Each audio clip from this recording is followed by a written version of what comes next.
요한일서 5장 4절과 5절의 말씀을 가지고 주님의 승리가 나의 승리입니다라는 제목으로 말씀의 은혜를 나누길 원합니다. 아내와 한 번은 이 서바이벌 게임을 한 적이 있습니다. 뭔지 아시나요? 서바이벌 게임이? 네, 총쏘기 게임입니다.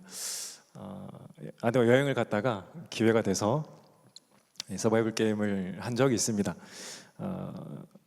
총과 그리고 입은 조끼에 센서가 달려 있어서 총에 맞으면 점수가 올라가는 이런 게임이었습니다.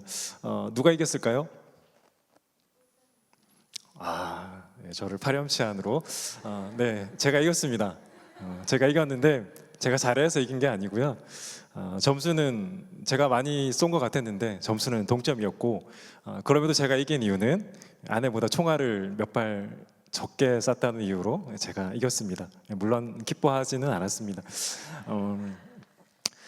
그런데 서바이벌 게임을 제가 이렇게 설교를 시작하면서 말씀드리는 이유는 이 서바이벌 게임에서 이기기 위해서는 어떤 게 필요할까요?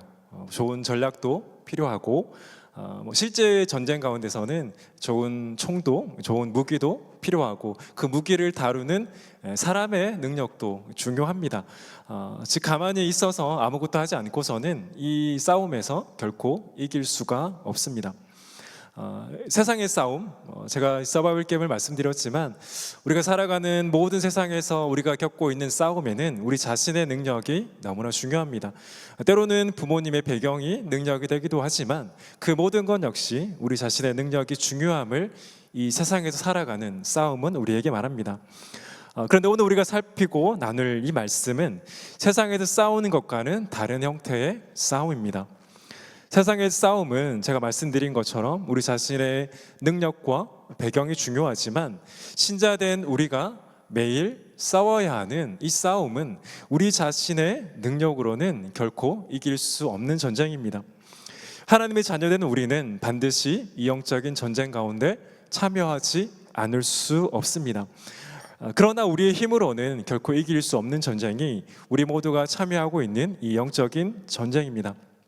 그런데 문제는 오늘을 살아가고 있는 우리 신자들 중에 과연 우리가 이 영적 전쟁을 싸우고 있는 주의조차 모른 채 살아가고 있는 크리스찬들이 많다는 것입니다. 신자된 우리가 이 땅을 살아가면서 이 싸움은 반드시 싸워야 하는 전쟁인데 내가 그 싸움을 하고 있다는 것 자체도 알지 못한 채 살아가고 있는 것입니다. 오늘 우리가 읽었던 본문 요한일서 5장 4절과 5절을 보면 요한은 승리에 대해 말합니다. 제가 이 말씀을 다시 한번 읽겠습니다. 무릇 하나님께로부터 난 자마다 세상을 이기느니라. 세상을 이기는 승리는 이것이니 우리의 믿음이니라. 예수께서 하나님의 아들이심을 믿는 자가 아니면 세상을 이기는 자가 누구냐. 사도 요한이 오늘 본문에서 이 승리에 대해서 말하는 것 자체가 우리가 오늘 어떤 상황에 있는지를 이미 잘 보여주는 것입니다. 신자된 우리는 그저 이 땅에서 평안 가운데 살아가는 것이 아닙니다. 물론 이 말은 실제적으로 나타나는 전쟁을 말하는 것이 아니라 눈에 보이지 않지만 지금도 일어나고 있는 영적인 전쟁을 말하는 것입니다. 그렇다 우리가 전쟁 가운데 우리는 누구를 상대하며 살아가고 있는 것일까요? 바울은 에베소서 6장 12절에서 우리가 오늘도 싸우고 있는 그 대상이 누구인지를 분명하게 보여줍니다. 우리 에베소 6장 12절의 말씀을 우리 한 목소리로 한번 읽어보도록 하겠습니다. 시작. 상대하는 것이 아니요 통치자들과 권세들과 이 어둠의 세상 주관자들과 하늘에 있는 악의 영들을 상대함이라. 바울은 이 에베소서 6장 12절에서 우리의 씨름은 이라고 시작합니다. 그런데 이 씨름이라는 단어 자체가 투쟁하다, 싸우다의 의미를 가지고 있습니다. 즉 바울은 우리가 오늘도 투쟁하고 싸우고 있는 대상이 분명히 있다라는 것입니다. 그런데 그 대상은 우리의 눈에 보이는 대상이 아닙니다. 우리가 지금도 투쟁하고 싸우고 있지만 그 대상은 눈에 보이지 않지만 분명히 존재하는 악의 영들인 사탄, 마귀라고 바울은 분명하게 말하고 있습니다. 사랑하는 성도 여러분, 그리고 사랑하는 성도 여러분, 그런데 이 전쟁은, 우리가 투쟁하고 싸워야 하는 이 전쟁은 하나님의 자녀라면 어느 누구도 예외일 수 없습니다. 우리가 영적 전쟁이라는 말을 들을 때 우리는 이렇게 생각할 수 있습니다. 목사님, 저는 이 전쟁을 하고 있지 않습니다. 그런데 이 말은 맞는 말이 아닙니다. 우리 예수 그리스도를 나의 구주로 고백하고 하나님의 자녀가 되었다면, 즉 영적으로 다시 살아났다면 어느 누구도 이 전쟁에서 예외가 될 수 없습니다. 전쟁에서 예외가 된다는 것은 우리가 아직 구원받지 못했다는 의미를 우리에게 보여줍니다. 그런데 우리가 이 싸움에서 이길 수 있을까요? 이길 수 있을까요? 없을까요? 네, 예습을 하셨다면 아셨을 텐데 예습을 하신 걸로 알겠습니다. 우리는 이 싸움에서 분명히 이길 수 있습니다. 오늘 읽었던 본문도 분명히 승리에 대해 우리에게 보여줍니다. 그래서 하나님의 자녀된 우리는 사탄을 결코 두려워할 필요가 없습니다. 그래서 우리는 담대하고 두려움 없이 살아갈 수 있습니다. 그러나 동시에 우리가 잊지 말아야 할 것은 그럼에도 우리의 힘으로는 이길 수 없다라는 것입니다. 그 이유를 우리는 사탄이 신자를 공격하는 방법을 통해 알 수 있습니다. 눈에 보이지 않지만 분명히 존재하는 이 악의 영들인 사탄은 하나님의 자녀들을 어떻게 공격할까요? 잠언 4장 23절에서 잠언 기자는 이렇게 말합니다. 모든 지킬 만한 것 중에 더욱 내 마음을 지키라. 생명의 근원이 이에서 남이니라. 잠언 기자는 우리에게 분명하게 말합니다. 우리의 마음을 지키라고 말합니다. 왜냐하면 야고보서 1장 14절에서 야고보 사도는 이렇게 말했습니다. 오직 각 사람이 시험을 받는 것은 자기의 욕심에 끌려 미혹됨이니. 우리 자신이 욕심에 끌려 미혹을 받는 곳이 바로 우리의 마음입니다. 그래서 바울은 고린도후서 11장 14절에서 이렇게 말했습니다. 이것은 이상한 일이 아니니라. 사탄도 자기를 광명의 천사로 가장하나니. 사랑하는 여러분, 우리가 공포 영화를 보고 두려워하는 것처럼 사탄은 우리의 눈에 두려운 존재로 자기 자신을 드러내는 것이 아닙니다. 만약 우리의 눈에 보이는 두려운 존재로 자신을 드러냈다면 우리 모두는 이미 피하였을 것입니다. 그러나 사탄은 하나님의 자녀된 우리를 그렇게 유혹하는 것이 아닙니다. 바로 저와 여러분의 마음을 공격하는 것입니다. 그래서 때로는 우리가 과연 공격을 받고 있는지조차 모르지만 이미 우리의 마음이 유혹을 받아서 넘어질 때가 많다라는 것입니다. 사랑하는 여러분, 그렇다면 우리가 어떻게 우리의 마음을 지킬 수 있습니까? 어떻게 사탄이 우리의 마음을 유혹하는 가운데 우리가 어떻게 넘어지지 않을 수 있습니까? 어떻게 우리가 그 영적 전쟁에서 패하는 것이 아니라 승리하며 살아갈 수 있습니까? 처음에 말씀드린 것처럼 이 영적 전쟁은 여기 계신 분들 중에 몇 분만 참여하는 것이 아닙니다. 내가 예수 그리스도를 믿음으로 구원받은 것이 분명하다면 저 여러분 모두는 이미 이 전쟁 가운데 참여하고 있습니다. 사실 예수를 믿지 않는 이들은 제가 조금 전에 말씀드린 것처럼 영적으로 이미 죽은 자들이기 때문에 그들은 전쟁에 참여하는 것이 아니라 그 전쟁 중에 전사자로 우리 옆에 있는 것입니다. 그러나 예수를 믿고 분명히 나의 구주로 고백했다면 저 여러분 모두는 이 영적 전쟁에서 단 한 사람도 예외일 수 없습니다. 그래서 믿음으로 고백하고 이제 신앙생활을 시작하신 초신자나 믿음으로 오랜 기간을 살아온 그 신앙의 이력이 있는 분들이나 우리 모두는 영적 전쟁 가운데 참여하고 있다는 것입니다. 그렇다면 정말 우리가 이 전쟁 가운데 어떻게 이길 수 있을까요? 정말 날마다 참여하는 이 영적 전쟁 가운데 우리는 과연 어떻게 이길 수 있을까요? 찰스 스펄전 목사님이 쓰신 승리가 보장된 싸움이라는 책이 있습니다. 이 책에서 이 책을 편집하신 강산 목사님께서 이렇게 편집자에 그래서 이렇게 쓰셨습니다. 그런데 우리가 치러야 할 전쟁은 세상의 전쟁과는 전혀 다릅니다. 세상의 전쟁은 잘 싸워야 이깁니다. 목사님 분명하게 말씀하시면 세상의 전쟁은 잘 싸워야 이깁니다. 하지만 영적 전쟁은 참전하는 것만으로 승리가 보장되어 있습니다. 즉 싸우기만 하면 이깁니다. 영적 전쟁에서 패하는 이유는 우리가 못 싸워서가 아니라 안 싸우고 피했기 때문입니다. 사랑하는 여러분, 우리가 어떻게 이 영적 전쟁에서 이길 수 있습니까? 눈에 보이지 않지만 분명히 지금도 일어나고 있는, 바로 이 예배 중에도 일어나고 있는 그 영적 전쟁에서 우리가 어떻게 이길 수 있습니까? 목사님의 책에서 이 책을 편집하신 강사 목사님께서 말씀하시는 것처럼 이 영적 전쟁은 우리가 그 전쟁에 참여하고 있다라는 것, 우리가 그 전쟁 가운데 싸우고 있다라는 것, 그리고 이 전쟁의 승패가 내가 아니라 이미 승리하신 예수 그리스도께 달려있다는 것을 알고 믿기만 하면 우리는 이 전쟁 가운데 승리하며 살아갈 수 있다는 것입니다. 그래서 바울은 고린도서 15장 57절에서 이렇게 고백했습니다. 우리 고린도서의 말씀을 우리 한 목소리로 한번 읽어보도록 하겠습니다. 시작. 우리 주 예수 그리스도로 말미암아 우리에게 승리를 주시는 하나님께 감사하노니. 아멘. 바울은 분명하게 말합니다. 너희들이 싸워서 이기는 것이 아니라 우리 주 예수 그리스도로 말미암아 우리에게 승리를 주시는 하나님께 감사한다라고 말합니다. 사랑하는 우리가 싸워서 이기는 것이 아닙니다. 우리가 싸워서 사탄과 이겨서 승리하는 것이 아니라 이미 승리하신 예수 그리스도께서 우리에게 주신 승리를 받기만 하면 된다는 것입니다. 오늘 본문인 요한일서 5장 4절과 5절의 말씀도 제가 다시 한번 읽어보겠습니다. 무릇 하나님께로부터 난 자마다 세상을 이기느니라. 세상을 이기는 승리는 이것이니 우리의 믿음이니라. 예수께서 하나님의 아들이심을 믿는 자가 아니면 세상을 이기는 자가 누구냐? 영적 전쟁 가운데 승리하는 사람은 다른 사람이 아닙니다.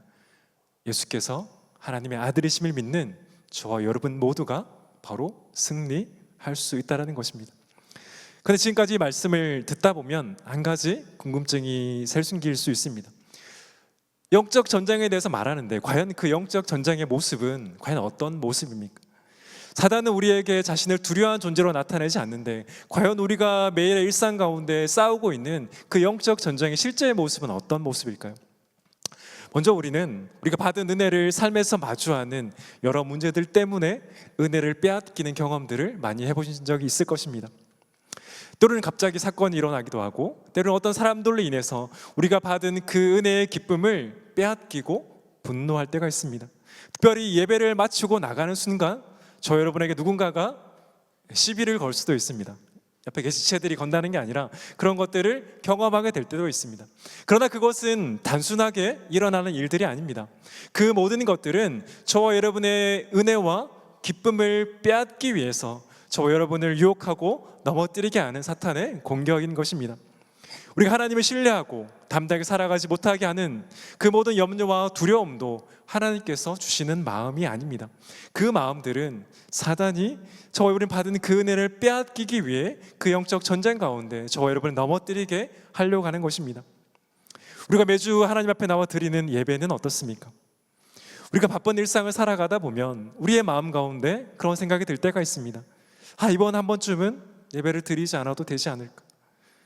그 한 번은 두 번이 되고 그 두 번은 한 달이 되고 그 한 달은 1년의 시간이 될 수 있습니다. 과연 하나님께서 우리가 예배를 드리지 않고 하나님 앞에 나와 하나님 만나지 않는 시간을 과연 기뻐하실까요? 그러나 사단은 우리의 마음에서 인식하지도 못한 채 그 예배의 기쁨과 예배에 하나님 앞에 나와 드리는 그 모든 필요성들을 조금씩 약화시켜 나가게 하고 결국 하나님을 떠나게 할 때도 있다는 것입니다. 물론 하나님의 자녀라면 우리의 구원은 결코 취소될 수 없습니다. 그러나 그 상황 가운데 그 예배의 기쁨과 그 예배를 드리지 않아도 내가 살아가는데 아무런 문제가 없다고 하는 그 마음은 결코 하나님이 주시는 마음이 아니라는 것입니다. 우리가 매일 하나님 앞에 나와 말씀 읽고 기도하는 것은 어떻습니까? 우리가 하나님을 알아가는 그 방편으로 주시는 것이 말씀과 기도입니다. 그런데 우리가 정말 바쁜 삶을 살아가다 보면 말씀 없이 기도 없이 살아가도 괜찮지 않을까 하는 생각들이 우리의 마음 가운데 참으로 많이 들 때가 있습니다. 과연 여러분 그게 정말 하나님께 주시는 마음일까요? 그리고 정말 우리가 하나님의 말씀과 기도 없이 살아갈 수 있을까요? 하나님은 그 말씀과 기도를 통해 여러분과 매일 만나길 원하십니다. 사단은 그런 하나하나를 우리에게 무너뜨려 우리가 하나님과 함께 하지 못하게 만드는 것입니다. 사랑하는 여러분, 이외에도 사단은 하나님의 자녀된 우리가 오늘 살아가는 가정과 캠퍼스나 일터에서 하나님과 함께하지 못하게 합니다. 사탄은 결국 저와 여러분의 구원을 결코 취소시킬 수 없습니다. 우리가 받은 구원은 반드시 보장되어집니다. 우리의 능력으로 구원받은 것이 아니라 예수 그리스도의 그 보혈의 능력으로 구원받았기 때문에 우리의 구원은 결코 취소될 수 없습니다. 그러나 사단이 그 가운데 저와 여러분에게 하길 원하는 것은 저와 여러분이 하나님과 함께하는 그 기쁨을 누리지 못하게 하는 것입니다. 그렇다면 우리의 생각 중에 하나님과 함께하지 않아도 된다는 생각, 예배를 소홀히 해도 된다는 생각, 은혜 받은 우리의 마음 가운데 우리를 두렵게 하거나 염려하게 한다는 생각은 결코 하나님이 주시는 마음이 아닙니다. 저와 여러분 가운데 여러분의 마음을 미혹하게 하고 하나님과 함께하지 못하게 하는 사단이 주는 마음인 것입니다. 사랑하는 여러분, 저와 여러분 마음 가운데 이러한 부딪힘들이 계속해서 있을 것입니다. 아마 이 예배 가운데 지금도 저와 여러분의 마음 가운데는 그러한 부딪힘이 있을지 모르겠습니다. 내일 당장 해야 할 것, 이번 주에 마무리해야 할 것, 그 모든 것들이 더 중요해서 하나님 앞에 나와 집중하지 못하게 할 수도 있습니다. 그러나 그것은 당연한 것이 아니라는 것입니다. 그래서 우리 마음 가운데는 이러한 두 가지 생각들이 계속해서 부딪힙니다. 하나님을 기쁘시게 하라는 우리의 마음과 하나님 살아가려고 하는 그 마음들이 계속해서 끊임없이 부딪힙니다. 그리고 그러한 상태를 우리가 오늘 함께 나누고 예습한 교제에서는 내적 갈등이라고 표현하고 있습니다. 우리의 마음 가운데 이러한 내적 갈등은 계속해서 일어납니다. 그리고 그러한 생각 가운데 우리가 같이 말해야 될 생각은 이러한 갈등이 계속 일어날 때 과연 내가 정말 하나님의 자녀가 맞나? 내가 정말 구원받은 것이 맞나라는 생각들이 우리 마음 가운데 들 때가 있습니다. 그러나 그것은 하나님이 주시는 마음이 아닙니다. 예습을 하신 분들은 알겠지만 우리의 마음 가운데 그러한 내적 갈등이 일어나는 것 자체가 우리가 하나님의 자녀임을 우리에게 보여주는 것입니다. 우리가 구원받지 않았다라면, 우리가 거듭나지 않았다라면, 우리가 믿음으로 나아가지 않는다라면 우리의 마음 가운데는 그런 내적 갈등조차 할 수 없습니다. 우리의 마음 가운데 그런 내적 갈등이 있다라면 물론 그것을 당연하게 여기시면 안 되지만 그 갈등이 내가 구원받는 것이 맞나라는 곳까지 가야 될 필요는 없다라는 것입니다. 그러면 우리 그 상황 가운데 하나님을 기쁘시게 하고 하나님 없이 살아간다고 하는 그 마음들이 부딪힐 때 과연 우리는 어떻게 해야 될까요? 과연 그때 우리가 해야 될 것은 무엇일까요? 그것이 바로 성령을 따라 행하는 것입니다. 갈라디아서 5장 16절에 사도 바울은 이렇게 고백했습니다. 내가 이르노니 너희는 성령을 따라 행하라. 그리하면 육체의 욕심을 이루지 아니하니라. 바로 우리에게 분명하게 말합니다. 너희가 성령을 따라 행하면 육체의 욕심을 이루지 않을 것입니다. 그런데 반대로 말하면 성령을 따라 행하지 않으면 우리는 육체의 욕심을 따라 살아갈 수밖에 없음을 우리에게 보여줍니다. 우리가 성령의 충만함을 구하지 않으면 우리는 하나님의 기쁘시게 하는 것이 아니라 우리를 기쁘시게 하는 삶을 살아갈 수밖에 없는 것입니다. 그 이유가 바로 갈라디아서 5장 17절의 말씀입니다. 육체의 소욕은 성령을 거스르고 성령은 육체를 거스르나니 이 둘이 서로 대적함으로 너희가 원하는 것을 하지 못하게 하려 함이니라. 사랑하는 여러분, 우리의 육체의 소욕은 성령을 거스릅니다. 그리고 성령은 육체를 거스릅니다. 이 둘이 서로 대적하는 것입니다. 우리가 매일의 삶 가운데 성령으로 행하지 않고 성령으로 충만히 살아가지 않으면 우리의 마음이 육체의 소욕을 이루며 살아가는 것은 당연한 것입니다. 내가 하나님의 말씀 없이 기도 없이 살아가는데 하나님을 기쁘시게 할 수 없는 것입니다. 사랑하는 여러분, 우리 주님뿐 아니라 사도 바울은 그래서 성령, 하나님의 충만함을 저와 여러분에게 강조하고 있는 것입니다. 우리가 오늘 나누고 있는 영적 전쟁은 우리가 구원받은 하나님의 자녀로서 누구나 반드시 참전해야 하는 전쟁이지만 그럼에도 우리의 힘과 우리의 지와 능력으로는 결코 이길 수 없는 전쟁입니다. 그래서 우리는 성령을 따라 살아가야 합니다. 사랑하는 여러분, 저와 여러분은 가정에서 또 캠퍼스에서 또 직장에서 또 여러 가지 것들을 준비하는 상황 속에서 정말 담대한 그리스도의 군사로서 살아가고 계십니까? 그렇지 않으면 무기력한 그리스도인으로서 살아가고 있습니까? 하나님은 저와 여러분이 담대한 그리스도인 군사로서 살아가기를 원하십니다. 그러나 우리가 그렇게 살아가기 위해서는 우리의 힘과 지혜와 능력이 아니라 우리가 지금 영적 전쟁 가운데 있다라는 것, 그리고 그 전쟁은 우리에게 속하는 것이 아니라 우리 주 예수 그리스도께 속하였다는 것, 그것을 알고 성령의 충만함을 구해야 합니다. 그래서 오늘의 설교 제목이 바로 주님의 승리가 우리의 승리라는 제목입니다. 주님께서 승리하셨지만 우리의 힘으로는 이길 수 있는 전쟁이 아닙니다. 주님의 승리가 우리의 승리라는 것은 우리가 주님을 의지할 때 우리도 승리한다는 것입니다. 사랑하는 성도 여러분, 또 사랑하는 성도 여러분, 바라기는 주께서 저와 여러분 보내신 그 삶의 현장에서 담대한 그리스도인으로 살아가시기를 예수 그리스도임을 간절히 축원합니다. 주께서 저와 여러분을 그곳을 보내신 이유가 바로 그 이유입니다. 저와 여러분을 무기력한 그리스도인으로 살아가도록 저와 여러분의 은혜를 주시고 여러분을 구원해 주시고 그곳으로 보내시는 것이 아닙니다. 주님은 오늘도 저와 여러분이 담대한 그리스도인의 군사로서 살아가기를 원하십니다. 그렇게 하기 위해서 우리는 오늘도 성령의 충만함을 구해야 합니다. 그리고 이미 승리하신 그 예수 그리스도를 의지함으로 그 승리를 저와 여러분이 계신 그 삶의 현장에서 오늘도 선포하셔야 합니다. 그렇지 않으면 저와 여러분은 무너질 수밖에 없습니다. 말씀드린 것처럼 우리는 사단을 두려워할 필요가 전혀 없습니다. 그러나 그럼에도 우리가 사단을 무시해서도 안 됩니다. 저와 여러분의 힘으로는 결코 이길 수 없는 상대가 사탄입니다. 그러나 주님께서 승리하셨기에 그 주님을 의지하면 우리는 백전백승할 수 있습니다. 정말 바라기는 주께서 여러분 보내신 그 삶의 현장에서 정말 주님을 의지하고 이미 승리하신 주님으로 그 말씀의 순종함을 통해 정말 담대한 그리스도인, 정말 담대한 그리스도의 군사로서 살아가시길 예수 그리스도 이름으로 간절히 축원합니다. 또 나아가서 그 팀 모임을 통해 그 소그룹 말씀 소그룹을 통해 정말 주께서 우리에게 주신 그 성령의 충만함의 은혜가 얼마나 크신지를 함께 나누시고 정말 성령을 따라 행할 때 우리 육체의 소욕이 아니라 하나님을 기쁘시게 하는 그 삶에 대해서 함께 나누시고 또 결단하시는 또 귀한 은혜가 있기를 간절히 소원합니다. 우리 시간 말씀을 기억하며 함께 우리 찬양하기를 원합니다.